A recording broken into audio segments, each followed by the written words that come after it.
গরিবের খাবার বলে যেটাকে অনেকে নাক সিটকায় সেটাকে আজকের বিজ্ঞানীরা বলছে সুপারফুড।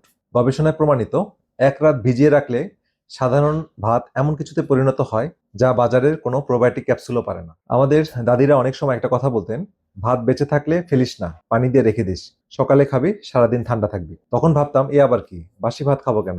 পরে যখন পুষ্টিবিজ্ঞান পড়লাম, দেখলাম আমাদের নানি দাদিরা যা সহজভাবে বলেছিলেন পৃথিবীর সব নামকরা বিশ্ববিদ্যালয়ের গবেষণা একই কথা প্রমাণ করছে। পান্তা ভাত আসলে গরিবের খাবার না, এটা পৃথিবীর প্রাচীনতম ফার্মেন্টেড ফুডগুলোর একটা। জাপানিরা যেমন মিসো খায়, কোরিয়ানদের মধ্যে আছে কিমচি, আমাদের তেমন পান্তা।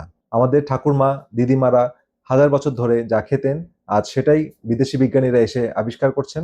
আসুন দেখি ঠিক কি হয় ভাতকে রাতভর পানিতে রাখলে, অর্থাৎ পান্তায় রূপান্তরিত করলে। ফার্মেন্টেশন বা গাজনের বিজ্ঞান সম্পর্কে আমরা জানি যে রাতভর পানিতে ভিজিয়ে যদি ভাতটা রাখি তাহলে কি হয়। ভাতের উপরে এবং বাতাসে কিছু প্রাকৃতিক ব্যাকটেরিয়া ও ইস্ট থাকে। যখন আমরা ভাত পানিতে ডুবিয়ে রাখি এরা সক্রিয় হয়ে ওঠে। ভাতের স্টার্চ খেলে এরা ল্যাকটিক অ্যাসিড, অ্যাসিটিক অ্যাসিড এবং কয়েক ধরনের ভিটামিন তৈরি করে। এই প্রক্রিয়াকে বলে স্পন্টেনিয়াস ফার্মেন্টেশন, স্বতঃস্ফূর্ত গাজন। International journal of food science and নিউট্রিশনে 2012 সালে প্রকাশিত একটা গুরুত্বপূর্ণ গবেষণায় দেখা গেছে আসামের বিজ্ঞানীরা পান্তা ভাত, স্থানীয় ভাষায় পয়টা ভাত বিশ্লেষণ করে যে দেখিয়েছেন যে 12 ঘন্টা গাজনের পর ভাতে আয়রনের বায়োঅ্যাভেলেবিলিটি উল্লেখযোগ্যভাবে বেড়েছে, ক্যালসিয়াম, পটাশিয়াম, সোডিয়ামের পরিমাণ বেড়েছে, ভিটামিন বি 12 তৈরি হয়েছে যা সাধারণ ভাতে থাকে না, ফাইটিক অ্যাসিড কমেছে যেটা পুষ্টি শোষণে বাধা দেয়, গ্লাইসেমিক ইন্ডেক্স কমেছে মানে রক্তের শর্করা ধীর গতিতে বাড়তে সাহায্য করেছে, মানে একই ভাত এক রাত পরে অনেক বেশি পুষ্টিগুণ সমৃদ্ধ হয়ে গেছে। তো এখন আমরা দেখবো পান্তা ভাতের বিস্ময়কর অনেকগুলো স্বাস্থ্য উপকারিতা।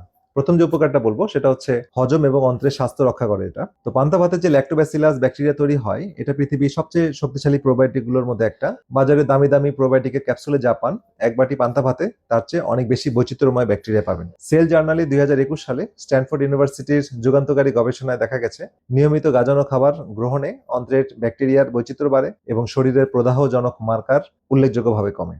এ কারণে যারা নিয়মিত পান্তা খান তাদের কোষ্ঠকাঠিন্য, গ্যাস, পেটের সমস্যা অন্যদের তুলনায় অনেক কম থাকে। 2 নম্বর যে উপকারিতা বলবো সেটা হচ্ছে গরমে শরীর ঠান্ডা রাখে। এটা আমাদের পূর্বপুরুষরা বুঝেছিলেন। পান্তা ভাত শরীর ঠান্ডা রাখে কিভাবে? দুটো কারণে। এক, গাজনের সময় তৈরি হওয়া অর্গানিক অ্যাসিড শরীরের অভ্যন্তরীণ তাপ কমাতে সাহায্য করে। দুই হচ্ছে পান্তা ভাতে প্রাকৃতিক ইলেকট্রোলাইট যেমন সোডিয়াম, পটাশিয়াম বেশি থাকে। আমরা গরমে ও ঘামে যে লবণ পানি শরীর থেকে হারাই, পান্তা ভাত সেটাই পূরণ করে। বাংলাদেশের গ্রামের কৃষকরা শতাব্দীর পর শতাব্দী এটা খেয়েই চৈত্র বৈশাখের প্রচন্ড গরমে মাঠে কাজ করেছেন। এটা শুধু সংস্কৃতি না, এটা বায়োলজিক্যাল সার্ভাইভাল মেকানিজম। WHO তথ্য অনুযায়ী বাংলাদেশে গরমে হিট এক্সর্শন ও পানি শূন্যতা বড় সমস্যা। পান্তা এর প্রাকৃতিক ও সাশ্রয়ী সমাধান। 3 নম্বর যে উপকারিতা বলবো সেটা হচ্ছে ডায়াবেটিস এবং রক্তে শর্করা নিয়ন্ত্রণে পান্তা ভাতের অসাধারণ ভূমিকা। পান্তা ভাত ডায়াবেটিস রোগীদের জন্য সাধারণ ভাতের চেয়ে নিরাপদ, কারণ গাজানো প্রক্রিয়ায় ভাতের স্টার্চের একটা অংশ অন্য অংশে রূপান্তরিত হয় যেটাকে বলে রেজিস্ট্যান্স স্টার্চ। তো এই রেজিস্ট্যান্স স্টার্চ রক্তের শর্করা বৃদ্ধি ধীর করে। জার্নাল অফ ফাংশনাল ফুডসে 2017 সালে প্রকাশিত একটা গবেষণায় দেখা গেছে ফার্মেন্টেড বা পান্তা ভাত যেটা, এর গ্লাইসেমিক ইন্ডেক্স আমাদের ফ্রেশ ভাতের তুলনায় অনেক কম থাকে। এর মানে পান্তা খেলে রক্তের শর্করা হঠাৎ বাড়ে না। তবে স্পষ্ট করে বলি, ডায়াবেটিস রোগীরা ডাক্তারের পরামর্শ ছাড়া নিজে নিজে ডায়েট বদলাবেন না, কিন্তু পান্তা সাধারণ ভাতের চেয়ে অপেক্ষাকৃত নিরাপদ, এটা গবেষণায় প্রমাণিত। 4 নম্বর যে উপকারিতা বলছি সেটা হচ্ছে, এটা খুব গুরুত্বপূর্ণ আমাদের বাংলাদেশের প্রেক্ষাপটে, এটা হচ্ছে ভিটামিন বি 12 এবং আয়রনের ঘাটতি পূর্ণ করতে পান্তা ভাত খুব গুরুত্বপূর্ণ ভূমিকা রাখে। বাংলাদেশে বিশাল সংখ্যক মানুষ, বিশেষ করে নারী ও শিশুরা রক্ত স্বল্পতা বা এনিমিয়া এবং ভিটামিন বি 12 এর ঘাটতিতে ভুগছেন। ন্যাশনাল নিউট্রিশন সার্ভে অনুযায়ী বাংলাদেশের প্রায় 40% নারী এবং শিশু রক্ত স্বল্পতায় আক্রান্ত। পান্তা ভাতে গাজানোর সময় ভিটামিন বি 12 তৈরি হয় যা সাধারণ ভাতে নেই। আয়রনও বেশি সহজলভ্য হয়, অর্থাৎ বায়োঅ্যাভেলেবল আয়রন পাওয়া যায়। আগে উল্লেখ করা রে এর গবেষণায় এটা স্পষ্টভাবে প্রমাণিত, মানে যে নারী ও শিশুরা দামি ভিটামিন সাপ্লিমেন্ট কিনতে পারেন না তাদের জন্য পান্তা একটা প্রাকৃতিক বিকল্প। 5 নম্বর যে উপকারিতা বলবো সেটা শুনে অনেকে অবাক হবেন, সেটা হচ্ছে পান্তা খেলে মানসিক স্বাস্থ্য ভালো থাকে। কেন? কারণ অন্ত্র আর মস্তিষ্কের মধ্যে সরাসরি যোগাযোগ আছে যেটাকে বলে গাট ব্রেইন এক্সিস। শরীরের প্রায় 90% সেরোটোনিন, যেটাকে নাম হচ্ছে হ্যাপি হরমোন, সেটা তৈরি হয় অন্ত্রে। জন হপকিন্স মেডিসিনের গবেষণা স্পষ্ট বলছে অন্ত্রের ব্যাকটেরিয়া ভারসাম্য আমাদের মেজাজ, উদ্বেগ এবং বিষণ্ণতার সাথে সরাসরি জড়িত। পান্তা ভাতের প্রোবায়োটিক এই ব্যাকটেরিয়া ভারসাম্য রক্ষা করে। আপনি লক্ষ্য করেছেন গ্রামের মানুষ যারা সকালে পান্তা খেয়ে কাজে যান তাদের মেজাজ সারাদিন কেমন স্থির থাকে। এটা শুধু কাকতালীয় না। তো এখন কথা হচ্ছে যে পান্তা কিভাবে বানাবো, এর সঠিক পদ্ধতি কি। রাতের খাবারের পর একটা মাটির পাত্রে ভাত নিন, ভাত পুরোপুরি ডুবে যায় এমন পরিমাণ ঠান্ডা পানি ঢালুন, পাত্রের মুখ ঢেকে দিন সুতি কাপড় দিয়ে, তবে মানে এটা বাতাস চলাচলের জন্য খোলা রাখুন, যেন কিন্তু পোকামাকড় যেন না পড়ে, ময়লা যেন না পড়ে সেদিকে খেয়াল রাখতে হবে। আর স্বাভাবিক তাপমাত্রায় সারা রাত রেখে দিলে 8 থেকে 12 ঘন্টা যথেষ্ট। সকালে পানি একটু টক হবে, ভাত নরম হবে, সামান্য টক গন্ধ আসবে, এটাই সফল গাজনের বা ফার্মেন্টেশনের লক্ষ্য। তো কিভাবে খাবেন? কাঁচা মরিচ, পেঁয়াজ, রসুন, লবণ, একটু সরিষার তেল, সাথে এক টুকরো আলু ভর্তা বা ডিম ভাজা যেভাবে আমরা খাই সেটা সে খেতে পারি। পেটের সমস্যা থাকলে শুধু পানিটা গ্রহণ করুন। এটাকে বলে ভাতের মার বা পান্তার মার। গরমে ঠান্ডা পান্তা সেরা। তবে কিছু সতর্কতা বা একটু গুরুত্বপূর্ণ তথ্য এখানে আমি জানিয়ে দিচ্ছি। সেটা হচ্ছে ভাত যেন পচে না যায়।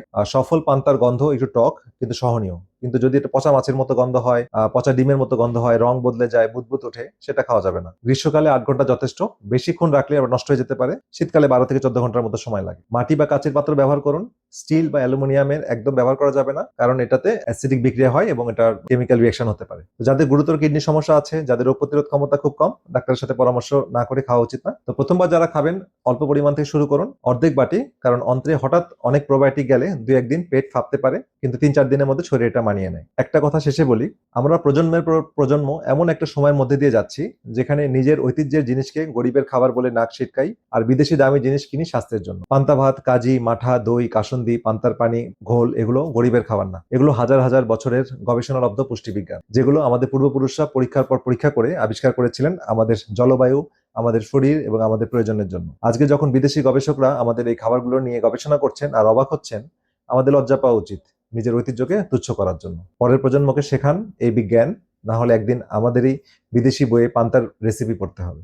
এই ভিডিওটি যদি ভালো লাগে লাইক বাটনে চাপ দিন। আপনার পরিবার, বন্ধু, বিশেষ করে যারা পান্তাকে নাক ছিটকান তাদের কাছে এই ভিডিওটি পৌঁছানো খুব জরুরি। কমেন্টে আমাকে বলুন আপনার বাড়িতে কে নিয়মিত পান্তা খেতেন, নানি, দাদি, মা, বাবা, কোনো স্মৃতি মনে আসছে? আপনাদের গল্প পড়তে চাই, প্রতিটি কমেন্ট আমি দেখবো ইনশাল্লাহ। আর সবচেয়ে গুরুত্বপূর্ণ, আজ রাতে এক বাটি পান্তা পানিতে ভিজিয়ে রাখুন আর সকালবেলা খেয়ে দেখুন, তারপর কমেন্টে জানান কেমন লাগলো। চ্যানেলটি সাবস্ক্রাইব করুন আর বেল আইকনে চাপ দিন। পরের ভিডিওতে দেখাবো আরেকটি ঐতিহ্যবাহী বাঙালি খাবার, মাঠা, গরমের সেরা খাবার, শরীর ঠান্ডা রাখার সেরা পানীয়। এর পেছনে এমন বিজ্ঞান আছে যা শুনলে চমকে যাবেন। নিজের শিকড় চিনুন, সুস্থ থাকুন, ভালো থাকুন। দেখা হচ্ছে পরের ভিডিওতে। আল্লাহ হাফেজ।